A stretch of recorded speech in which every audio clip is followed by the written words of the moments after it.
So while we're blocking all these celebrities, let's not forget to still keep demanding that our government stop funding this and stop directly giving money and weapons to countries, any country at all, that is committing horrible things against innocent people. And the amount of money that Canada has been sending to Israel specifically has been increasing. Pause to read. The rest of the lines in this graph are all for an entire year. This final line is just for the months of October to December. And this next part here is from the Government of Canada's own website. $1.1 billion just to there alone. Alright, now these are the numbers total. I'm going to get more into specifics in just a sec here. And you might notice one or two countries on here that have had a few human rights abuses. Oh look, there's another one. That's a lot. Alright, so these are the specific items that they got, and these are the amounts of money that it cost. Now, what is 2.2, 2.10, and 2.13, you ask? There's another chart for that. So 2.2 is this one here. This one is 2.10. And this one is 2.13. So these are the items that they are receiving. I'm really confused because, as to my understanding, this breaks Canada's own law that we must deny exports and permit applications if there's a substantial risk the items would undermine peace and security or could be used to commit or facilitate serious violations of international humanitarian and human rights laws. Which, I would say Israel is doing.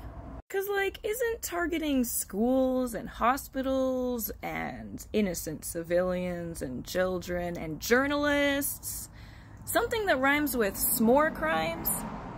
A lot of my videos and comments have not been doing great or getting taken down altogether, so I gotta be a little bit vague. Oh, and the last screenshot cut it off, but at the very bottom here, this also includes violence against children as well, that we need to be banning and denying exports and permit applications for. So why aren't we doing that? And also do it across the board, not just for this one country, but for any country that is doing any of these things. Because I don't want my tax dollars going to that. The fuck? And not just Canada, the United Nations. If the United Nations placed an embargo on a country, then it is prohibited for Canada to send any money or the export of any of this stuff to countries that are under embargo by the United Nations. So why aren't they doing that? Oh yeah, and in the middle of this, I went back to the site just to double check if there was anything else that I could get screenshots of really quick, or if there was anything that, like, I glossed over, like, to add to the video, and now all of a sudden everything else is loading just fine that I Google, but suddenly the website, Canada's own website from the government website, I suddenly can't reach it. For some reason. I was able to just yesterday when I got all these screenshots and was getting my thoughts together to make this video. But yeah, now all of a sudden it refuses to connect. I don't know. Maybe everyone else give it a try, see if you can reach it. Maybe too many people are trying to do the same research that I'm doing. Too many people are accessing the site at once and it crashed. I genuinely don't know.